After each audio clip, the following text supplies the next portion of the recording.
Gini Pak Ustadz, permasalahan di rumah tangga ya kita di sini banyak sekali cekcok. Dan tanggal 7 April ini suami kan mau lari maraton. Ini sebenarnya hal simpel sih Pak Ustadz, tapi bikin panas juga. Mau lari maraton dan membatalkan puasanya. Oke. Dari maraton di mana itu? Kita domisilinya di Perancis Pak Ustadz. Hmm.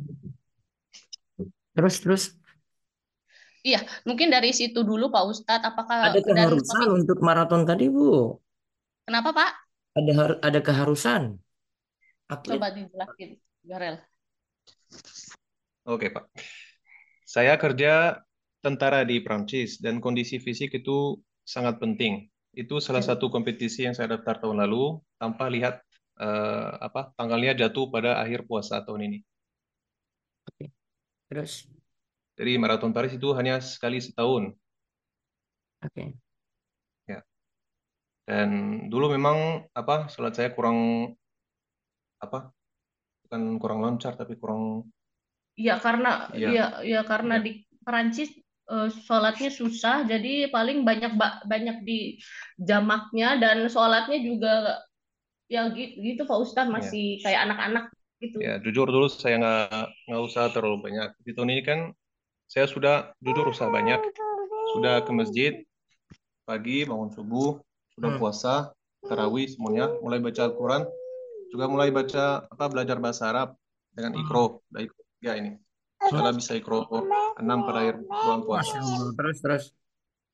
Nah, nanti kan saya sudah daftar kompetisi itu tahun lalu. Daftarnya Maret tahun lalu, habis lari semi maraton. Hmm. Dan ya pertanyaan saya nanti saya mau lari sama adik saya. Rencananya lari keluarga. Terus, Ya, saya terus. mau tahu apakah hari itu bisa dibatal dan diganti hari puasa itu. Jadi satu hari bulan puasa ini saya batal, yang lain tidak. Lari maratonnya berapa kilo? 42 Pak, 42 kilometer. Kalau 10 kilometer mungkin tanpa minum bisa, tapi 40 kilometer tanpa minum agak susah ya, kondisi fisik mungkin tidak. Itu di luar kota atau masih di dalam kota? Di kota Paris, Pak. Di kota Paris tempat kita tinggal Pak, dan itu memang kalau saya pribadi saya agak kecewa ya Pak Ustadz, kenapa merencanakan itu dari jauh-jauh hari tanpa melihat eh, jatuh di bulan apa, bulan Ramadan kayak gitu, semacam itu. Hal kecil tapi memang jadinya merembet kemana-mana masalahnya begitu loh Pak Ustadz. Akhirnya istri marah-marah juga gitu. Ya, iya. Jadi mengungkit-ungkit juga yang hal lain, misalnya ya tidak prioritasin agama, terus lalu kamu kuat maraton tapi untuk sholat ke masjid aja kamu nggak kuat, atau baca Al-Quran aja, belajar Al-Quran aja nggak kuat, kayak gitu-gitu. Seandainya tidak Itu ikut, Pak. bagaimana konsekuensinya? Kenapa Pak? Kalau nggak ikut, nah gini, saya juga bilang, saya tadinya mau bayarin tiketnya kan. Tiketnya semua mau saya bayar. Udah kamu nggak usah ikut, uang pendaftaran saya ganti. Tapi suami saya berat di keluarganya Pak. Keluarganya kan kebetulan belum belum masuk Islam, masih tidak bertuhan. Dia takut hanya berantem sama keluarganya karena keluarganya juga udah mempersiapkan jauh-jauh hari. Karena kesalahannya dia, kehilafannya si suami yang daftar tanpa melihat ini jatuh di bulan puasa atau enggak, ya jadinya begitu Pak, nggak bisa mendadak dibatalin ya.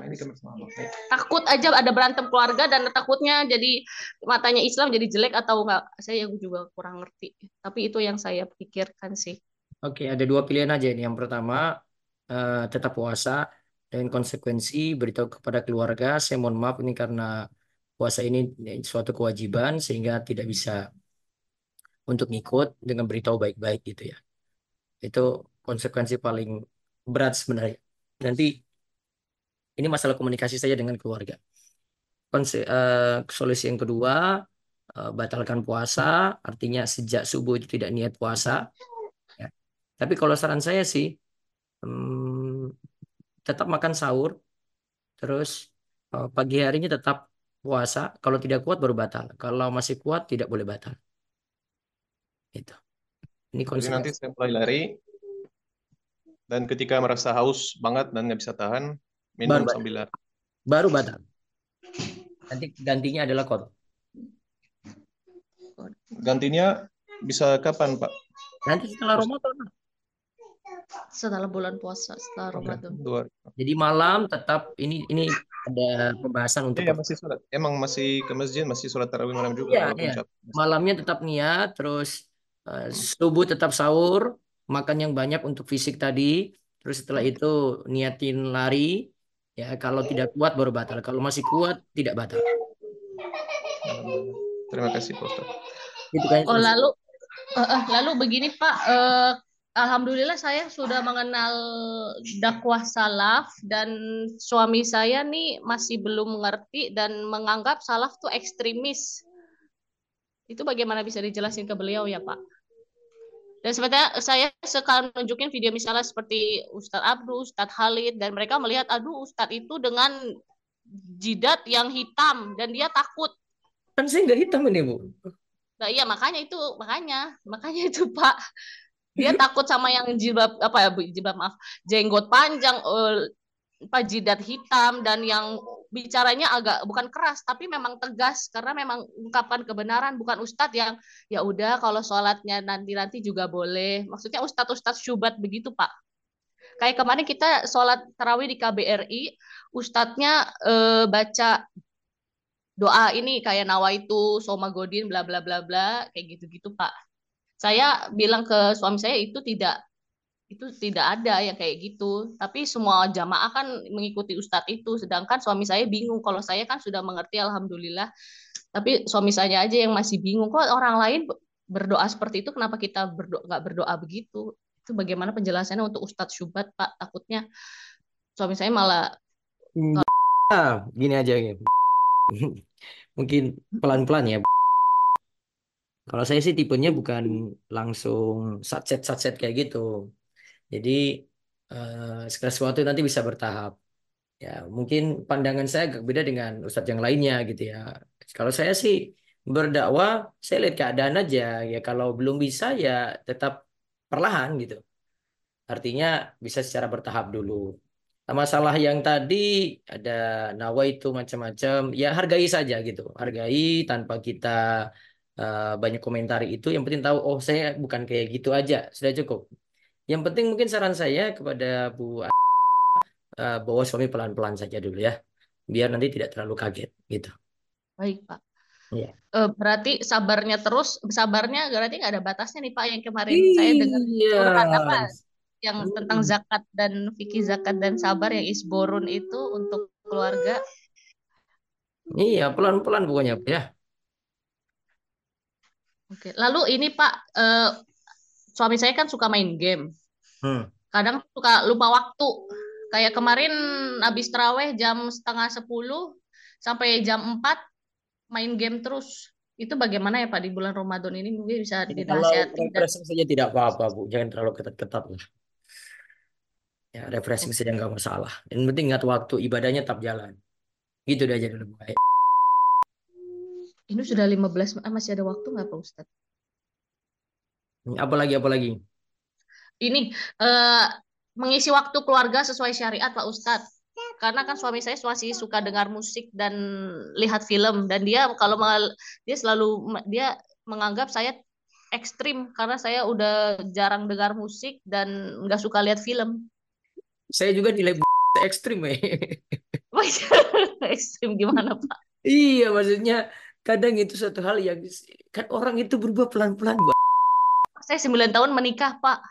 Iya, Baru tahun sama. lalu Saya tahu. saya sholat dan Mulai puasa. pelan-pelan aja, tetap nasihati itu nggak boleh. Gitu aja dulu, pelan-pelan saja dulu.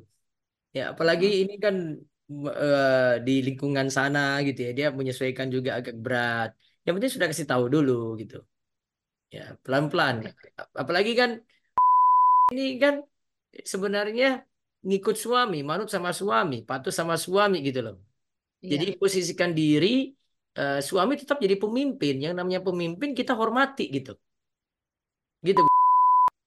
Ya. baik Pak. Walaupun nanti dia jadi pemimpin pelan-pelan dulu. Insya Allah suatu waktu nanti saya doakan nanti layak jadi pemimpin untuk Bu nanti. Sehingga nanti besok Bu malah yang diajarkan oleh si pemimpin tersebut.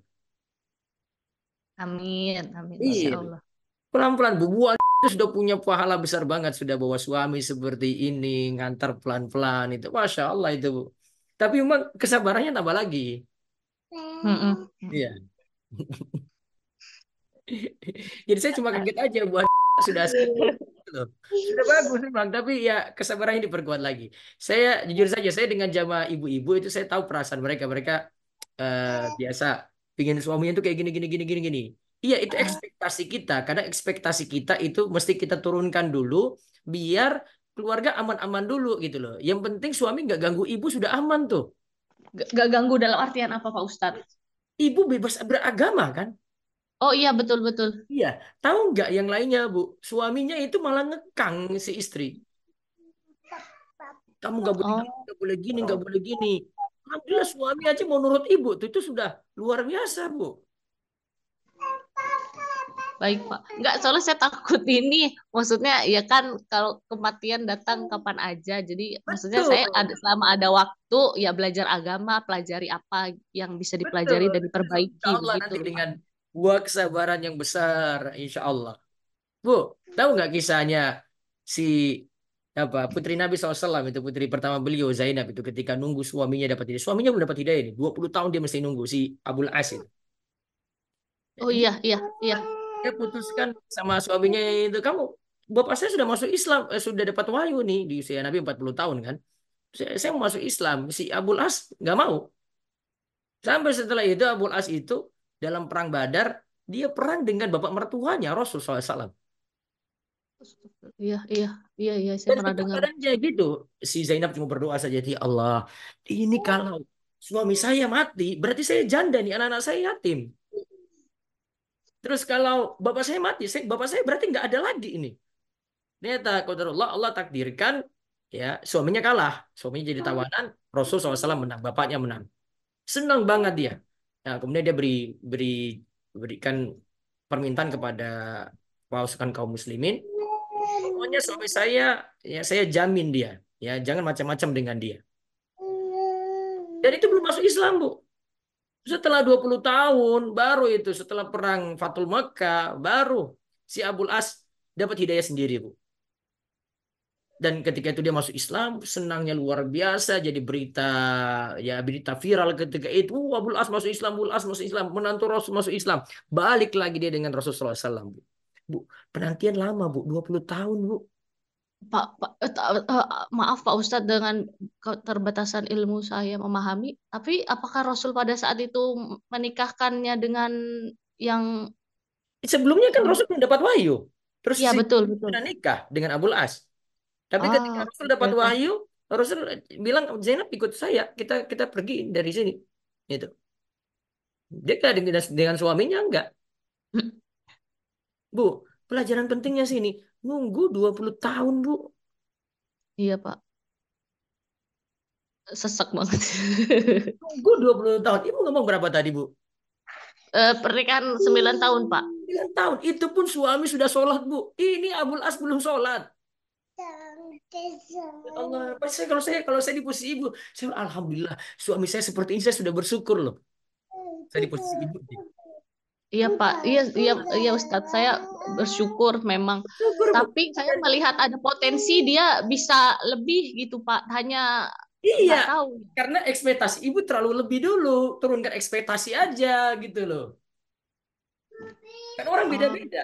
Kita tuh kebanyakan kecewa dengan orang karena kita taruh ekspektasi ke dia terlalu tinggi. Ya turunkan aja kalau gitu. itu bukannya berarti kita jadinya apa? Bukan mendakwahi ya, gimana ya? Ketika Cara kita turunkan ya standarnya seperti ini, oh ini sudah bisa tercapai nih ya. Saya nanti berdakwah lagi lah. Siapa tahu lagi lebih lagi. Ini kan sudah tercapai, lebih lagi tuh. Saya pertama targetnya suami saya bisa sholat. Alhamdulillah nih, jaga terus sholatnya itu. Nanti yang lain-lainnya kita ajak lagi. Kan artinya kalau sudah kita turunkan itu target ini tercapai, bu, jadi semangat lagi bu.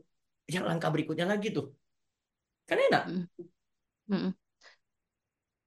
Ya, terus yang nasihat untuk ini Pak Ustadz memilih guru eh, Memilih guru tetap agama. diarahkan ke yang benar, tapi nanti lihat kondisi Bu, kayak Ibu berada di KBRI ketika itu ya sudah berbaur dulu. Tapi kan Ibu prinsip Ibu, Iya, Ibu pegang aja. iya. Jadi bingung. Bergaul, bergaul, bergaul, silakan bergaul. Tapi nanti ketika kita belajar, kita milik guru. Oh, saya maunya belajar dengan ini nggak masalah kan? Tapi ketika saya bergaul, saya diundang ke KBRI, datang aja. Oh, ibadahnya kayak gitu, maklumi aja. Enak kalau kita banyak maklum, Ibu. Iya, iya betul betul. Iya kan? Nah, kalau saya membiarkan suami saya belajar sendiri dan milih ustadz sendiri, saya yang itu tadi saya bilang bahwa saya Jangan takutnya diarahkan, ustadz tetap sudah. diarahkan. Nah, saya sudah arahkan, tapi suami saya menganggap itu ekstrim. Yang saya tadi Ya, ya sebutkan, yang sudah contoh agak ekstrim dulu deh Bu deh. Yang enggak ekstrim. Ustadz Khalid, ya Ustadz Abdus sendiri, Ustadz Firanda, contohnya kayak gitu. Apalagi Kenapa? Ustadz Yazid, itu kan ini banget itu, Apa saya tegas banget. ekstrim? Saya ekstrim dari mana? Enggak kayak misalnya saya nggak memang tidak menganggap ustadz-ustadz Ya, tersebut ekstrim, tapi bagi suami saya ada nggak sih ustadz yang lebih santai sedikit udah ngejelasinnya sampai kayak gitu. sini. Ya memang memang saya selalu tunjukkan Ustadz Abdu untuk eh, Coba dari nanti artikelnya, Ustaz dari Sapi. Kita videonya. kan Ustaz Sapi gitu kan Ya santai. betul betul.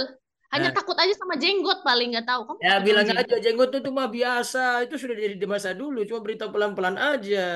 Masa jenggot jadi tampilan seram gitu kan nggak adil nilai kayak gitu. Ya memang Ya, celana pemain hitam. bola aja banyak yang jenggotan juga biasa-biasa aja Ya, gitu. saya memang bilang begitu. Bahkan koleganya yang banyak jenggot malah ditato itu juga kurang seram apa coba? Iya makanya ya kasih tahu logika kayak gitu aja. Pelan-pelan tapi ya Bu ya. Terus ada yang mau ditanyain nggak kamu? Ya udah semua. Kamu udah. Udah cukup Enggak, ya. udah itu tadi ya yang mengisi waktu keluarga sesuai syariat yang kalau nggak nonton film tuh ngapain Pak Ustadz nih suami saya. Hah? Nonton video-video YouTube lah, kajian-kajian ke gitu. Tapi sekali-sekali dia mau nonton YouTube bebas itu ya silahkan gitu. Yang penting nggak musing, nggak yang ini pelan-pelan Bu ya. Nggak musik tuh. Hmm. Pelan-pelan aja. Insya Allah nanti kuat Pak. Ya. Terima kasih Pak Ustadz. Oke, semangat terus. Ya Pak. Insya Allah Pak Ustadz, terima kasih banyak atas waktunya. Ya, Ibu Suparni juga. Bu Partini. Oh, Bu Partini. Ibu Partini, maaf. Ya, gitu ya, Bu. Semangat terus Iya Pak, suami. Insya Allah. Ya, Terima kasih Ya, banyak. matur nuwun Jazakallah Pak. khairan. ya kok.